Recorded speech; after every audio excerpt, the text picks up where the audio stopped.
Buenos días a todos. El agradecimiento a los compañeros del espacio intersindical que han hecho posible que en esta ocasión humildemente pudiéramos hacer algún aporte. De lo que venimos hablando en todo este tiempo es de trabajo y salud, salud y trabajo. Y la verdad que para encerrar en una expresión, en un único concepto que abarque a las dos, a trabajo y salud, me venía a la mente una frase que obviamente no me pertenece, que dice algo así como que las bacterias y los virus son pobres causas de enfermedad al lado de lo que provoca la pobreza, la miseria y la exclusión social.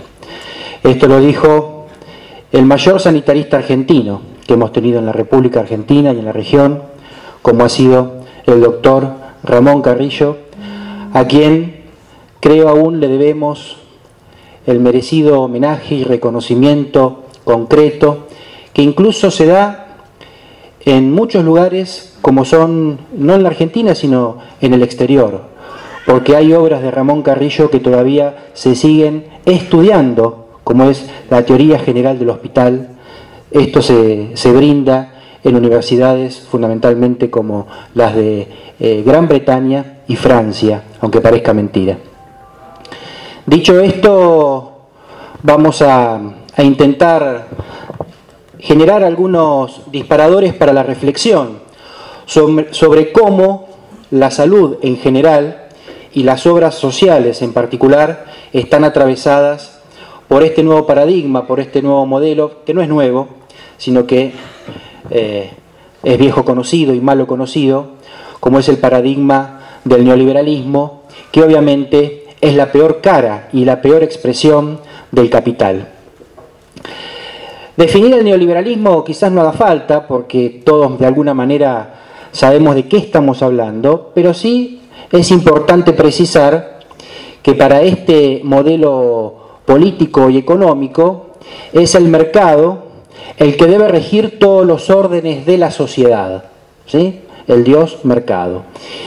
Y se utiliza la palabra o el concepto de mercado para hacer alusión a la idea de una economía abstracta, neutra, que no provoca daño, cuando en realidad sabemos que detrás del mercado los únicos que están, los que siempre están, son las grandes corporaciones, los grandes grupos concentrados, que el único objetivo que persiguen es el de maximizar su renta y el de maximizar las posibilidades de la especulación. De hecho, cuando hablan de la libertad económica y de la libertad de empresa, lo único que están exigiendo es la libertad de especulación.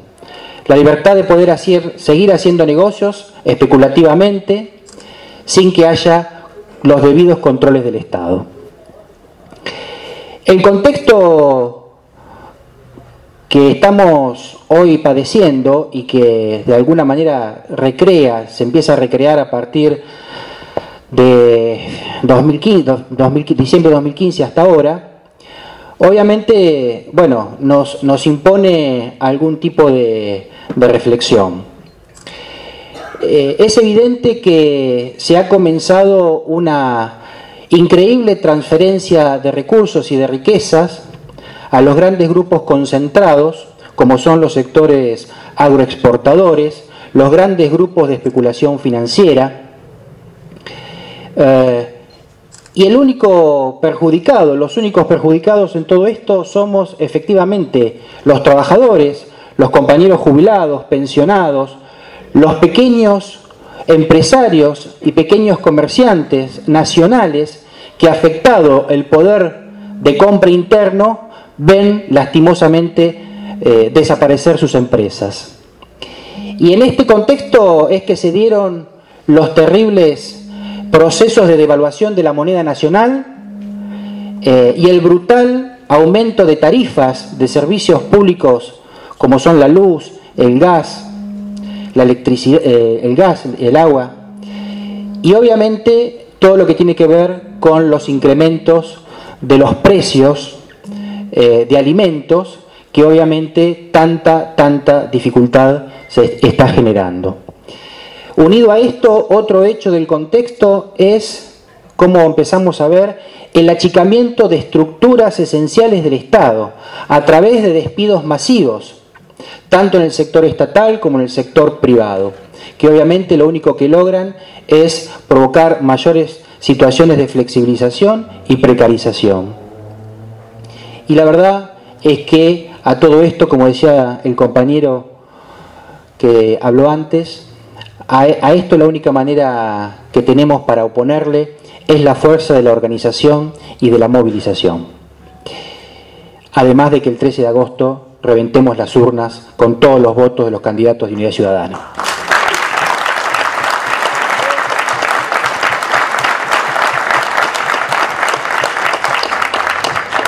Queremos hablar de salud en este segmento y obviamente queremos conceptualizar de alguna manera la salud.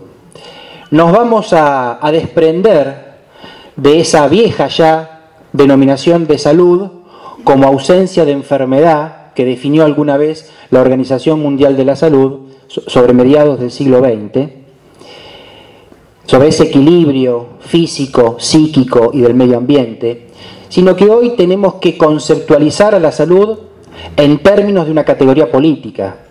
Y queremos hablar de la salud como un derecho humano, como un derecho humano inalienable, un derecho humano individual, pero a su vez colectivo, y como producto de una construcción social y colectiva, donde no tiene ningún lugar el mercado o la mercancía. La salud es un derecho y no es ningún producto o ninguna mercancía. Y esto lo decimos frente a los fuertes avances que esta administración está haciendo con vistas a la mercantilización de todas las áreas: salud, educación y trabajo. Dicho esto, vamos a decir que en la República Argentina tenemos un sistema de salud que realmente es complejo, es un sistema de salud único en el mundo por su composición. Es un sistema mixto que está integrado por obviamente el subsector público estatal, el subsector de la seguridad social, las obras sociales nacionales, sindicales, y el subsector privado.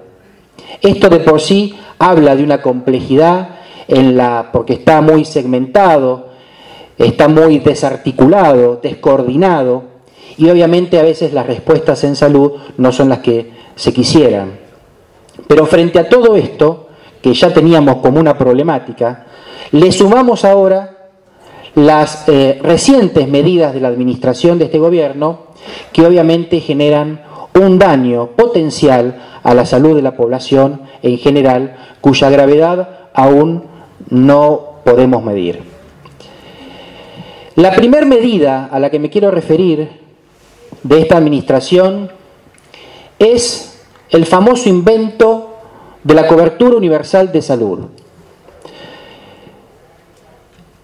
El decreto 908 del Poder Ejecutivo crea un sistema de cobertura universal de salud para todos aquellos ciudadanos y pobladores en la Argentina que no tengan un acceso a la cobertura de obra social y obviamente del sector privado.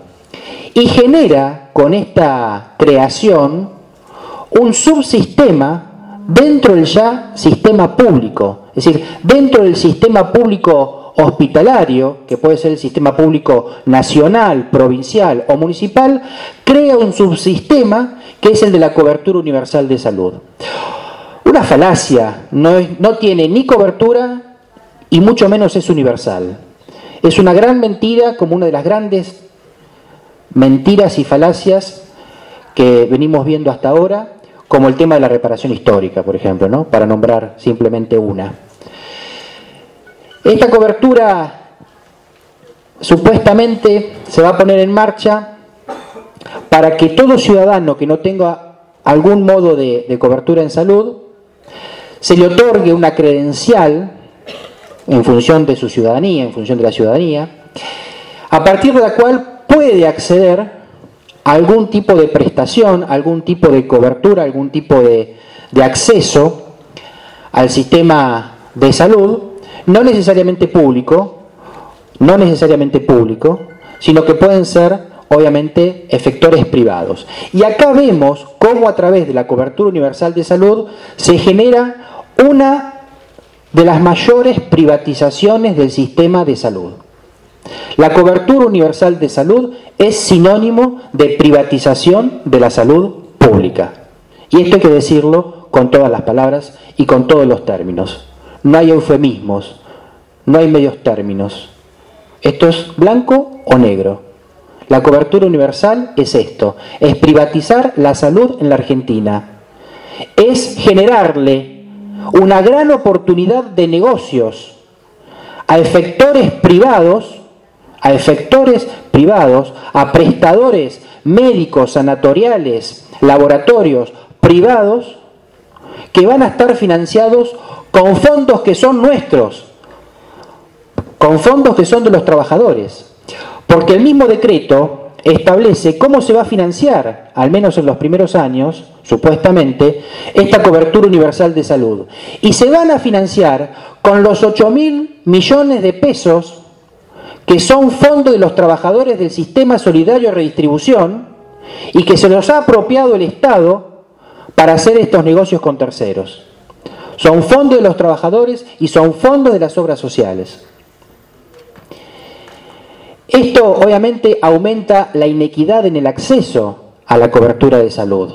Genera muchísimas asimetrías entre las distintas jurisdicciones provinciales. Genera obviamente un aumento del gasto de bolsillo de cada ciudadano en prestaciones de salud. Porque a ver si alguien cree que porque nos den un carné, alguien va a poder irse a atender con ese carné a Swiss Medical.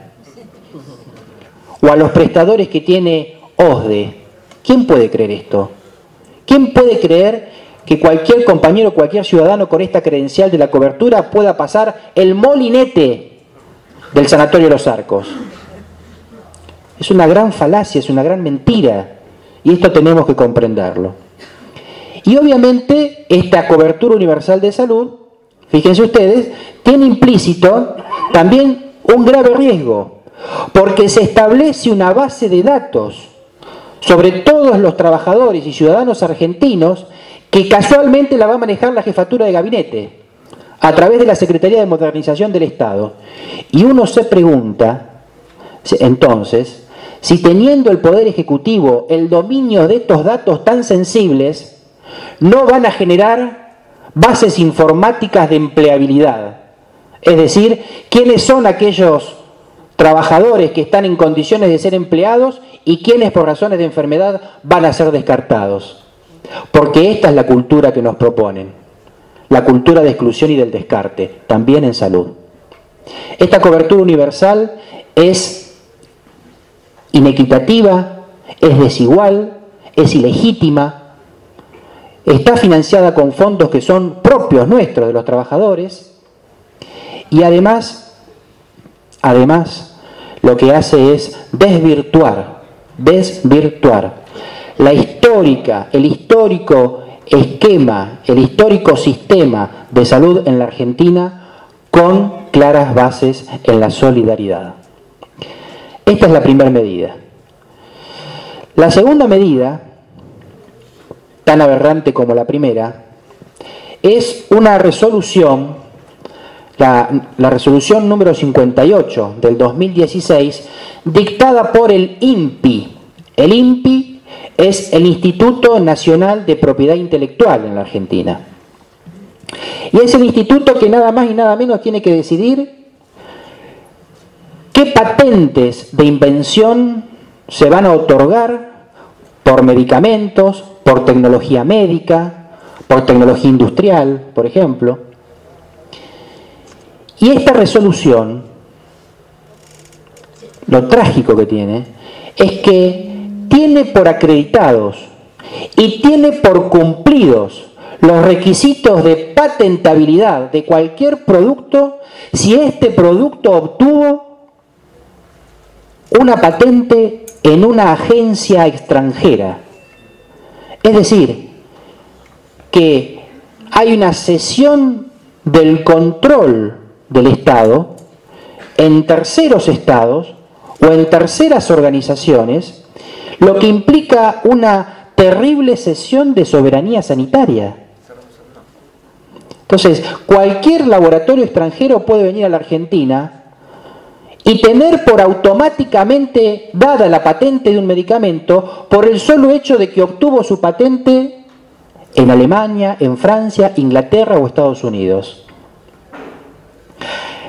La resolución habla de la reciprocidad, es decir, que la Argentina también podría plantear frente a otros estados la reciprocidad para su patentamiento.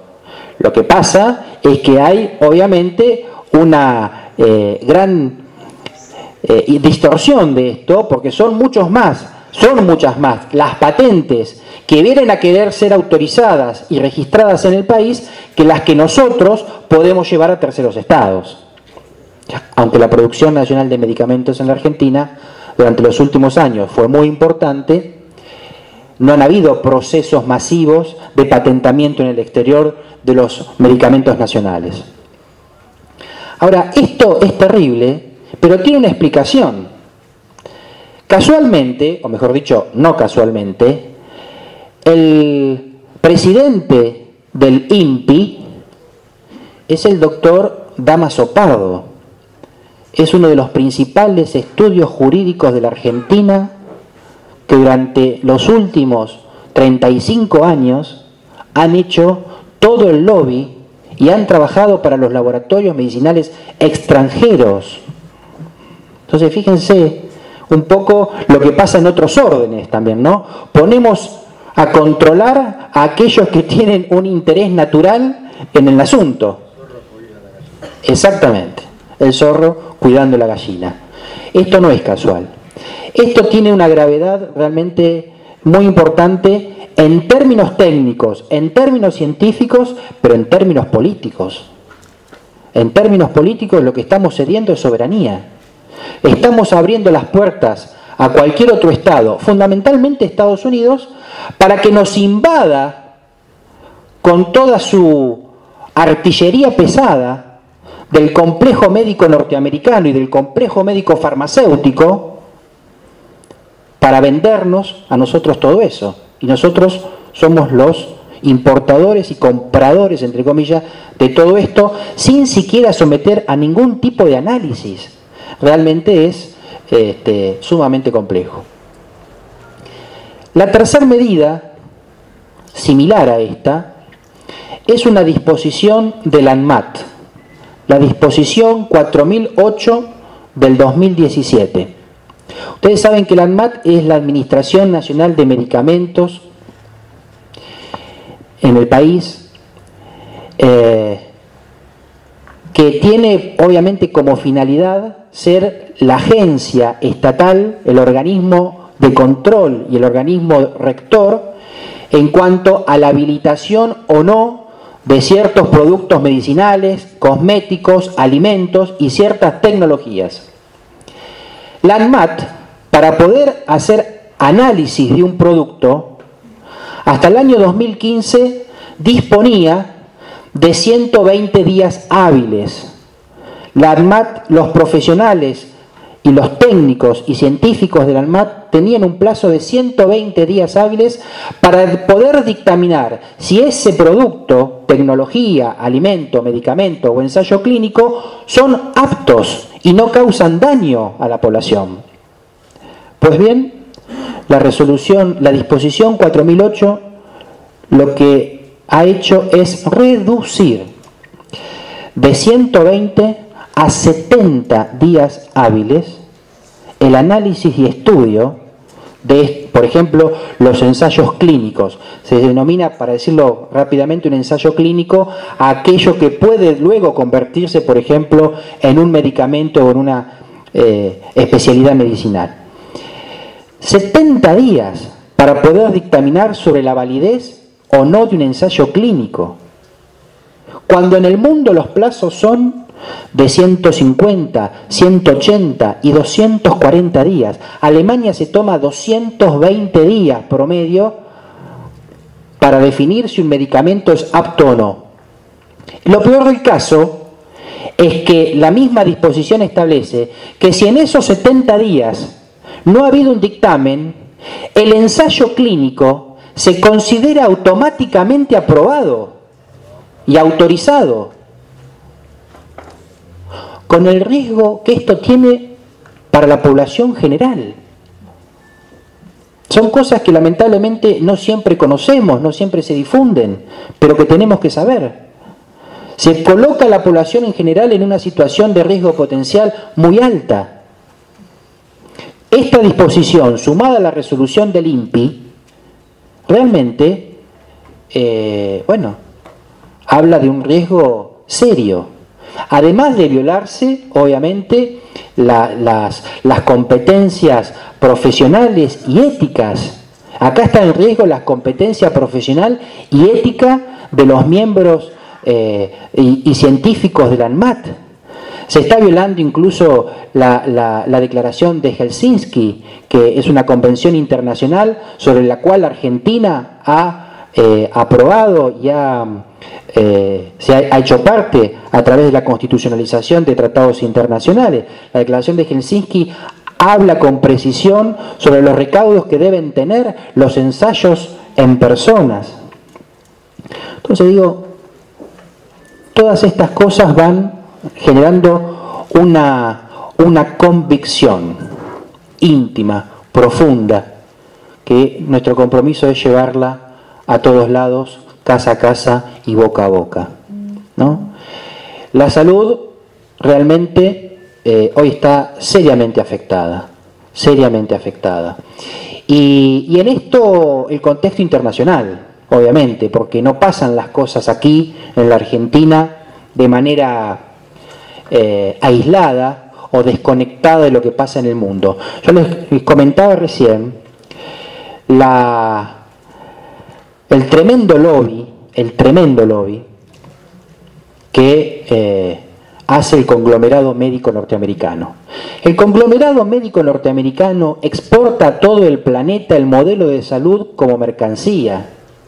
Exporta el modelo de salud como algo que debe pagarse, sobre lo que no todos tienen derecho. Tiene derecho el que lo puede pagar, y si no lo puede pagar la persona, tiene que cubrirlo el Estado. Miren, los debates en estos días en Estados Unidos sobre la derogación del programa médico de Obama, del Medicare y el Medicaid, son dos programas de salud, ha sido realmente terrible. Fíjense cuán nefasto sería el nuevo programa, la derogación del programa de salud que quiso llevar a cabo Trump, que un senador republicano como McCain en el debate lo votó en contra. Y no podemos decir que los republicanos sean nenes buenos. Evidentemente todo lleva al contexto internacional. Entonces vuelvo a esto: el conglomerado médico norteamericano, el conglomerado médico farmacéutico, es decir, la capacidad de daño del conglomerado médico farmacéutico, de lobby, la ingeniería de marketing, realmente es feroz. Bueno, no está de más recordar que fueron uno de los grandes enemigos de Carrillo, y también es justo decir, no solo de Carrillo, sino también de un gran ministro de salud que tuvo la Argentina, como fue ese cordobés Arturo Oñatibia durante el gobierno del presidente Ilia, que se llevó puesto el gobierno de alguna manera, ¿no? Justamente por la presión del conglomerado médico farmacéutico. Este conglomerado médico farmacéutico que lo que hace incluso es ya no desorganizarnos la vida, como ha dicho la jefa conductora, sino también nos ha perjudicado la vida, porque todo está medicalizado hoy. Absolutamente todo está medicalizado. Y todo tiene que medicalizarse. Y la gran batalla que dio Carrillo y que nosotros hoy tenemos que dar, es en poder generar sistemas de salud y no sistemas de enfermedad. Apuntalar justamente la prevención, la atención, hacer lugar en la prevención y la atención primaria de la salud. Estas son banderas sobre las cuales nosotros no podemos claudicar, ni ideológica ni doctrinariamente. El complejo médico norteamericano y el complejo médico farmacéutico, con muchos socios y actores locales, fíjense que uno de los grandes integrantes de las empresas aseguradoras riesgos de trabajo son los dueños del conglomerado médico farmacéutico y del conglomerado médico norteamericano. Ellos son los dueños de las grandes empresas de aseguradora de riesgo de trabajo. No es casual, porque obviamente se busca esa oportunidad de negocios, ¿no? Como decía, la disputa es prevención y salud versus el sistema de enfermedad. En el sistema de enfermedad hay que medicalizar y cronificar, porque es un sistema de salud donde obviamente nos quiere vivos, por supuesto, pero no nos quiere sanos, nos quiere enfermos, y enfermos crónicos, a largo plazo, para que cada vez puedan ellos maximizar más la renta de su sistema realmente inhumano. América Latina, y Argentina especialmente, representa para estos sistemas de enfermedad una gran oportunidad de negocios. ¿Por qué? Porque aún con las dificultades que tenemos y con lo que estamos atravesando hoy, países como la Argentina, afortunadamente, seguimos siendo reservas de los sistemas solidarios. Somos reserva de un sistema solidario previsional y somos una reserva del sistema solidario de salud. Y contra esto vienen, contra estas reservas. Quieren avanzar sobre esto. Quieren ir por esto. Y obviamente, finalmente, hablar de los desafíos para combatir esto. El primero de los desafíos es difundir e incentivar la participación popular, la participación colectiva, para poder deconstruir esta lógica del mercado y volver a esquemas verdaderos de solidaridad, de cooperación y de mutualismo. El segundo desafío es, entre todos los actores del sistema, darnos una fuerte agenda en materia de salud para cuando nos toque volver pronto, porque vamos a volver. Y para cuando volvamos tenemos que tener definida, así como en trabajo, en salud, una agenda de salud que pueda construir un nuevo sistema de salud, con todos los actores, pero con la clara centralidad del Estado para garantizar los principios de la seguridad social, la justicia social, la universalidad y la equidad. Y el último desafío es justamente quizás más amplio, más ambicioso, pero el tercer desafío es justamente el dictado de una nueva constitución para que la salud, como tantos otros derechos conquistados, dejen de tener una relación de consumo y pasen a tener una protección efectiva en una nueva constitución nacional. Tenemos que dejar de ver, tiene que dejar de ser la salud un derecho de los consumidores y usuarios, o como ocurría en la Constitución previa a la reforma del 94, la salud era un derecho innominado, se derivaba del derecho a la vida, pero no estaba prescripto en ningún lado. Luego, la Constitución del 94 lo mete en el capítulo de los derechos de consumidores y usuarios. Bueno, claro, con la lógica, el correlato con la lógica de ese momento también neoliberal. El dictado de una nueva Constitución hará entonces que todos estos nuevos derechos conquistados tengan una protección efectiva y real, pero la mayor protección la vamos a lograr si todos estamos convencidos, todos damos la lucha, todos participamos y todos juntos vamos verdaderamente por una transformación de una patria más justa, libre y soberana. Muchas gracias.